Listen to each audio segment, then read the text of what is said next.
आज हम सॉल्व करेंगे फैक्टराइजेशन, देखेंगे कि भाई मिडिल टर्म स्प्लिटिंग कैसे की जाती है, कैसे बहुत सिंपल तरीके से तुम 4.2 सॉल्व कर सकते हो एनसीईआरटी की। करेंगे एग्जांपल नंबर 3, 4 और 5 खटाखट।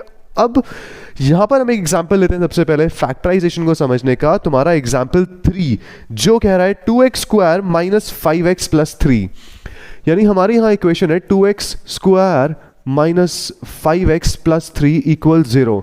और तुम्हें याद दिला दूं कि भाई क्वाड्रेटिक इक्वेशन और क्वाड्रेटिक पॉलिनोमियल में क्या फ़र्क होता है।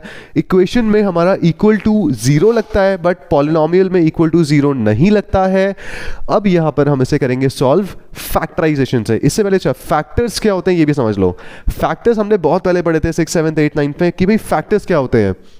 फैक्टर्स बेसिकली अगर मुझे 100 के फैक्टर्स निकालने हो तो 100 किस किस की टेबल में आता है। और तुम्हें मैंने निंजा टेक्निक बता रखी है फैक्टर्स निकालने की, जो थी कि भाई फैक्टर्स को हमेशा पेयर्स में निकालो। जैसे 100 होता है तो 2 फैक्टर्स ये हो गए, और 250 होता है तो 2 फैक्टर्स और आ गए तुम्हारे पेयर में, और 10 होता है तो भाई 10 तुम्हें एक और फैक्टर मिल गया। तो इस तरह से तुम ये सारे के सारे फैक्टर्स होते हैं कि वो नंबर किसकी टेबल में आता है। ये हो गए आपके फैक्टर्स। अब हमें यहां निकालना है फैक्टराइजेशन यूज करके मिडिल टर्म स्प्लिट करेंगे। देखिए कैसे। सबसे पहला स्टेप बहुत सिंपल, कुछ नहीं करना, इन दोनों को मतलब कुछ तो करना ही है, इन दोनों को मल्टीप्लाई कर लेते हैं। यानी मेरा 2x स्क्वायर इंटू 3 ये आया मेरा 6x स्क्वायर। अब मुझे 6x स्क्वायर मिल गया, नहीं इन दोनों को मल्टीप्लाई करके मुझे मिला 6x स्क्वायर। ओके, इसके बाद नाम है इसका middle term splitting. Middle term splitting यानी जो हमारी मिडिल टर्म है ना, इसको हम स्प्लिट कर देंगे। ठीक है, अब देखो स्प्लिट कैसे करना है। बेसिकली हमें इसको -5x को मुझे 2 ऐसे नंबर्स में स्प्लिट करना है जिनको मल्टीप्लाई करके 6x स्क्वायर आए, 6x स्क्वायर आए। तो इसके लिए देखो 6x स्क्वायर किस किस की टेबल में आता है। पहले ये देखो कि भाई 6 किसकी टेबल में आता है। ठीक है, 6 आता है मेरा 1 की टेबल में, 1 6 6। ओके, फिर आता है 2 की टेबल में, 2 3 बस यहां पर हमारे यही फैक्टर्स बन रहे हैं इसके। अब इसमें से अगर मैं देखूं कि मेरा 3 और 2, अगर मैं यहां पे 3x और 2x लिख दूं तो भाई इन दोनों को कहीं ना कहीं प्लस या माइनस करके, प्लस बेसिकली प्लस करके मेरा 5x आ रहा है। ठीक है, दोबारा बता रहा हूं, देखो मैंने ध्यान से देखो क्या किया, या तो रिवाइंड कर लेना से। दोबारा देखो क्या किया मैंने, भाई इन दोनों को मल्टीप्लाई करके जो मेरा आंसर आया दैट इज 6x स्क्वायर जो मेरा आया। मैंने देखा कि भाई 6x स्क्वायर के ऐसे कौन से फैक्टर्स हैं, 6x स्क्वायर के ऐसे कौन से फैक्टर्स हैं जिनको प्लस या माइनस कुछ भी करके, केवल प्लस या माइनस करके -5x स्क्वायर आएगा, यानी मेरी मिडिल टर्म आएगी। तो मैंने देखा भाई मेरा 3x और 2x जो है, इन दोनों को अगर मैं प्लस कर दूं तो मेरा 5x आएगा, 5x आएगा। बट यहां पर 5x नहीं है, यहां -5x है। तो इसके लिए मैं हमेशा तीसरा स्टेप ये कहता हूं, ये मेरा दूसरा स्टेप हो गया जिसमें तुमने इस नंबर के फैक्टर्स निकाले। अब तीसरे स्टेप में मैं हमेशा ये कहता हूं कि भाई अगर आपके मिडिल टर्म का जो भी साइन है, आपके मिडिल टर्म का जो भी साइन है, उसी साइन को इन दोनों में से जो भी बड़ा नंबर है उसके साथ लगा दो। क्योंकि बड़े नंबर के साथ इसलिए लगाना है क्योंकि भाई जब तुम इन दोनों को सॉल्व करोगे तो तुम्हारा -5x भी तो आना चाहिए कदों। ठीक है, अब इसके बाद तुम्हें क्या करना है, देखो मेरा आ जाएगा 2x square -3x plus 2x, plus लगाऊंगा तो प्लस माइनस माइनस हो जाएगा, तो प्लस की जगह में माइनस लगा रहा हूं। ठीक है, और -3 equal to 0, sorry +3 equal to 0। अब ध्यान से देखो जरा, 2x square as it is है, -5x, इन दोनों को अगर तुम सॉल्व करोगे तो क्या आएगा, -5x आएगा। तो मैंने क्या किया, यहां 3 टर्म्स थी मेरी, इसको बीच वाले को स्प्लिट कर दिया। स्प्लिट करते ही क्या हुआ, मुझे यहां 2 टर्म्स मिल गई और +3 मेरा एज इट इज यहां पे चिपक गया नीचे। ठीक है, अब ये मेरा आ गया तीसरा स्टेप। अब इसके आगे काम बहुत ज़्यादा मक्खन है, बहुत ज़्यादा आसान है। हमें कुछ नहीं करना, खाली हमें केवल अगले स्टेप में कॉमन निकालना है। भाई देखिए कॉमन क्या क्या निकलेगा। सबसे पहले इन दो को पकड़ लो, 2x स्क्वायर और 3x में से मेरा कॉमन दिख रहा है मुझे x निकले, केवल x मिल रहा है मेरा कॉमन, तो ये हो जाएगा 2x -3। और इन दोनों में से देखो क्या कॉमन मिल रहा है, मेरा 1 कॉमन मिल रहा है और कुछ नहीं मिल रहा। अब ध्यान दो जरा, यहाँ पे कॉमन निकालते हुए भी कुछ बहुत छोटी मोटी गलतियां तुम कर देते हो, जैसे इस ब्रैकेट में और इस ब्रैकेट में टर्म सेम होनी चाहिए, ठीक है। तो इसके लिए एक काम करो, देखो अगर मैं यहां से 1 कॉमन निकाल रहा हूं तो मेरा 2x माइनस 3 आना चाहिए, यहां पे बिल्कुल आ रहा है। मैंने 2x में से 1 निकाला, यानी 1 से डिवाइड किया। कॉमन निकालने का मतलब बताया था मैंने आपको, डिवाइड करना। कॉमन निकालना मतलब डिवाइड करना, कॉमन इक्वल टू डिवाइड। अभी और एग्जाम्पल करेंगे ना जब आगे, तब तुम्हें और क्लियर हो जाएंगे ये चीजें, फिर तुम ओरली करने लग जाओगे इनको। मतलब डिवाइड करना, यानी 2x को मैंने जब 1 से डिवाइड किया तो 2x ही आया, बराबर 1 को मैंने 3 से डिवाइड किया 3 आया, बराबर। देखो अब हमें साइन देखना है, साइन 1 के साथ कौन सा साइन लगेगा। देखो यहां प्लस है, यहां अगर मैं माइनस लगा दूं तो प्लस माइनस माइनस आ रहा है, ठीक है। यहां माइनस है, यहां माइनस है, यहां प्लस है, तो माइनस माइनस प्लस, ठीक है। अब तक यहां सब कुछ ठीक चल रहा है और हमारा क्वेश्चन ऑलमोस्ट सॉल्व हो ही चुका है। अब तुम्हें इस पूरे स्टेप में से 2x माइनस 3 को उठा के बाहर खींच लो। 2x माइनस 3 मैंने बाहर खींच लिया, बचा क्या मेरे पास, x बचा और -1 बचा। क्या बचा, x बचा और -1 बचा, यानी x -1 बचा मेरे पास खाली। अब तो यहां मेरे भाई दो फैक्टर्स आ गए हैं, जो है 2x माइनस 3 और x माइनस 1। मगर मुझे निकालने हैं रूट्स, इसके मुझे निकालने हैं रूट्स, ठीक है। अब देखो रूट्स कैसे निकालेंगे, कुछ नहीं करना, केवल 2x माइनस 3 को 0 के इक्वल पुट कर दो और यहां से x माइनस 1 को 0 के इक्वल पुट कर दो, तुम्हारे दोनों रूट्स आ जाएंगे। 2x माइनस 3 में x की वैल्यू हो जाएगी 3/2, 3 वहां गया, पॉजिटिव 3/2 नीचे चला जाएगा, पहला मेरा 0 आया 3/2। अगला 0 क्या आएगा मेरा, x इक्वल टू 1। सो ये थी हमारी मिडिल टर्म स्प्लिटिंग। अब देखते हैं एग्जाम्पल 4, सेम तरीके से करेंगे और ज्यादा क्लियर हो जाएंगे तुम्हें कंसेप्ट।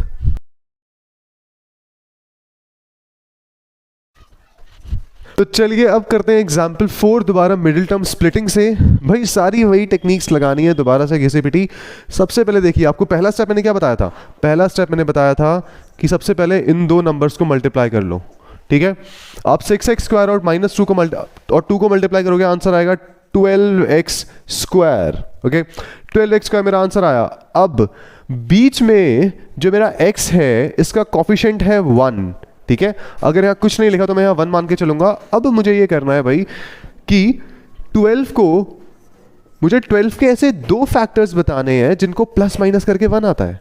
जैसे 1 12 फैक्टर हो गए, 1 और 12 को प्लस या माइनस करके कहीं से भी 1 नहीं आता, ठीक है।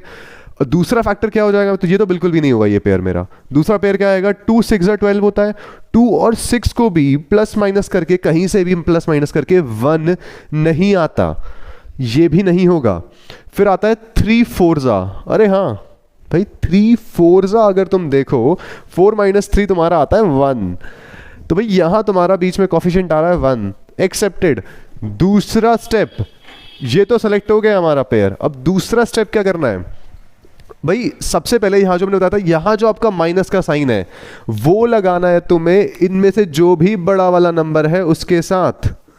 यहां क्या है, 4 बड़ा है, 4 के साथ माइनस लगा दो।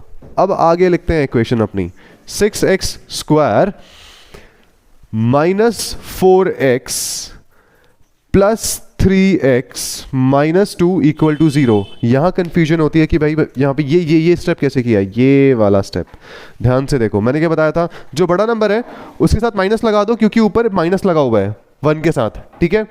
दूसरा प्लस 3x, यानी प्लस माइनस होता है माइनस, उल्टा करके भी चेक कर सकते हो, उल्टा मतलब रिवर्स स्टेप जाके। 6x स्क्वायर बराबर -4x plus 3x, plus minus minus 1 होता है, और माइनस का साइन लगा दो -x, बराबर कैलकुलेशन चल रही है हमारी, -2 इक्वल टू 0, सब ठीक है यहाँ पे। इसके बाद बचा हमारा तीसरा स्टेप, निकाल लो उसमें से खींच के कॉमन। भाई पहली दो टर्म्स में से मुझे कॉमन दिख रहा है क्या, 2x, 6 और 4 दोनों में से कॉमन निकालना है। क्या बचा मेरा 2x, ये हो गया मेरा। अब कॉमन निकालने का मतलब क्या होता है, 6x स्क्वायर को डिवाइड कर दो 2 से। किसी को समझ नहीं आता भाई कॉमन निकालना क्या होता है, तो उनके लिए बता रहा हूं मैं। 3x हो गया, ठीक है। तो आपको बचा 3x यहां पर -2 + 1, अभी प्लस साइन मत लगाओ, मैं हमेशा कहता हूँ कि भाई पहले यहाँ पे जो तुम दूसरा कॉमन निकालते हो ना, इसमें पहले साइन मत लगाओ, बहुत कंफ्यूजन होती है, बच्चे सर फोड़ लेते हैं, मगर साइन लगा हमेशा गलत लगा देते हैं यहाँ पे। भाई देखो यहाँ पे कुछ भी कॉमन नहीं निकल रहा है, तो 1 कॉमन लिख लो, क्योंकि 1 तो सबकी टेबल, 1 की टेबल में तो सब आते हैं, ठीक है। अब बचा मेरा 3x - 2, इसको एज इट इज लिख दो, यहाँ पे छाप दो। इसके बाद क्रॉस चेक करो, भाई इन दोनों को सॉल्व करके ये आना चाहिए मेरा, यानी प्लस प्लस प्लस, तो भाई यहाँ प्लस आएगा, प्लस माइनस माइनस माइनस आ रहा है, 1 2 माइनस, ठीक है। +1 - 2 मल्टीप्लाई करोगे -2 आएगा, तो भाई प्लस माइनस माइनस माइनस आ रहा है, बराबर चल रहे हैं हम, ठीक है।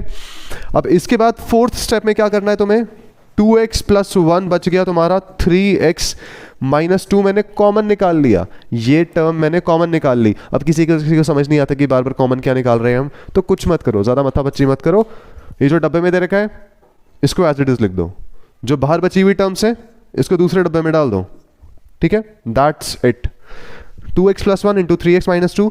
अब फिर से इसके हमें निकालने हैं 0 निकालने के लिए क्या करेंगे, 2x + 1 = 0, 3x - 2 = 0। अब x की मेरी वैल्यू आ गई -1/2, यहां से मेरी x की वैल्यू आ जाएगी 2/3। कैसे अभी ये भी समझ नहीं आया, ये भी सुन लो कैसे किया। 3x = 2, ये -2 वहां जाके +2 हो गया। उसके बाद x = 2/3, 2/3 कैसे आया, 3 मल्टीप्लिकेशन में नीचे चला जाएगा, 3 आ गया, 2/3, ठीक है। ये आ गए मेरे 2 0 कौन कौन से, -1/2 और 2/3। ये मेरे x के 2 सॉल्यूशन हैं। 2 सॉल्यूशन मतलब क्वाड्रेटिक इक्वेशन के हमेशा 2 ही सॉल्यूशन होते हैं, ध्यान रख लेना, ठीक है। अब करते हैं अगला एग्जाम्पल जो है 5। अब हम करेंगे एग्जाम्पल 4 NCERT का। इसमें आते हैं तुम्हारे अंडर रूट, जिसको देख के तुम्हारी रूह कांप जाती है। अब देखो भाई, इसके बाद सबसे पहले हमारा वही सेम स्टेप फॉलो करने हैं हमें, यानी पहली और आखिरी टर्म को मल्टीप्लाई, जिसको मल्टीप्लाई करके हमारा आ रहा है 6x²। अब हमें क्या करना है भाई, जो हमारा बीच की मिडिल टर्म है 2√6, ऐसे 2 फैक्टर्स मुझे देखने हैं जिनको मल्टीप्लाई करके 6 आए। अगर तुम सिंपल सा देखोगे, इसे ज़्यादा कॉम्प्लिकेटेड ना बनाओ, तो देखो पहले तुम्हें मैं रूट्स के थोड़े बेसिक बता दूं, उससे पहले अगर तुम्हें ना पता हो तो। अगर मैं √25 लिख रहा हूं तो ये इसकी वैल्यू 5 होती है, ठीक है। और फॉर एग्जाम्पल मैं 5 का स्क्वायर लिख दूं तो ये तुम्हारा 25 होता है। अब यहाँ पे एक रेफरेंस जो आएगा तुम्हारा वो ये आएगा, अगर मैं किसी का √स्क्वायर कर दूं तो उसकी वैल्यू वही नंबर आता है। अब ये क्यों आता है इसको मैंने ऑलरेडी बता रखा है। यहाँ पर हम करेंगे, देखिए 2√6 बेसिकली ना, ये दो अनार हैं, इस तरह देखो 2 अनार हैं, ठीक है। अब 2 अनार है, अब मैं इसको ऐसे लिख सकता हूं √6 और √6। और भाई मुझे ये भी पता है कि अगर मैं इन दोनों √6 को मल्टीप्लाई कर दूं तो मेरा 6 भी आएगा। कैसे, √6 का होल स्क्वायर मेरा 6 ही आएगा, ठीक है। पेयर मिल गया मुझे फैक्टर्स का। अब इसके बाद लगा देते हैं यहाँ वैल्यूज। अब देखिए बड़ा सिंपल हिसाब, पहला स्टेप मेरा हो गया। दूसरा स्टेप स्प्लिट कर देते हैं, यानी 3x²। बड़ा नंबर तो देखिए इनमें से कोई भी नहीं है, दोनों सेम है, दोनों फैक्टर्स मेरे सेम हैं, दैट इज √6 और √6, दोनों फैक्टर्स मेरे सेम हैं। तो कहाँ पे मैं ये वाला जो मिडिल टर्म के साथ जो साइन है वो मैं किस फैक्टर के साथ लगा रहा हूँ ये फर्क नहीं पड़ेगा। मैं दोनों में, क्योंकि मेरा यहाँ माइनस लगा हुआ है, मैं √6 माइनस √6 + 2, x लगाना भूल गया, +2 = 0, ठीक है। ये मेरी अगला स्टेप आ गया। अगला स्टेप क्रॉस चेक करने के लिए वेरीफाई कर सकते हो यहां से, भाई 3x² बराबर माइनस माइनस प्लस होता है, तुम 2 अनार को प्लस कर दो तो 2 अनार आ जाएंगे, यानी 2 √6x को प्लस करोगे तो 2 √6x आएगा, और +2 + 2 as it is = 0 as it is. इसके बाद 3x², अब कॉमन निकालना है हमें यहाँ पे। सबसे बढ़िया बात कॉमन निकाले, कॉमन कैसे निकलेगा, इनमें से कॉमन तो कुछ नहीं निकल रहा, ठीक है। क्योंकि देखो √6 को मैं लिख सकता हूं √2 × 3, ठीक है। अब यहां पर मेरा कुछ भी कॉमन नहीं आ रहा है,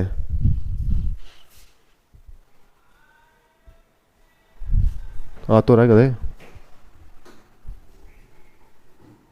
भाई, बहुत रेटिंग लगेगी इसमें, तो हो जाएगी, चल कोई नहीं, 3 2 1 गो। अब इसके बाद अगला स्टेप आएगा मेरा कॉमन निकालने का। देखो कॉमन निकालना, यहाँ पे √6 है तुम्हारा, तो भाई √6 को मैं लिख सकता हूँ √2 × 3, ठीक है। और इसको मैं फर्दर लिख सकता हूँ √2 × √3, सिंपल। तो मुझे यहाँ दिख रहा है कि मेरे अंडर रूट 6 में ना एक अंडर रूट 3 छुपा हुआ है, और ये जो मेरा 3 है ना, मैं इसको under root 3 into under root 3 लिख सकता हूँ।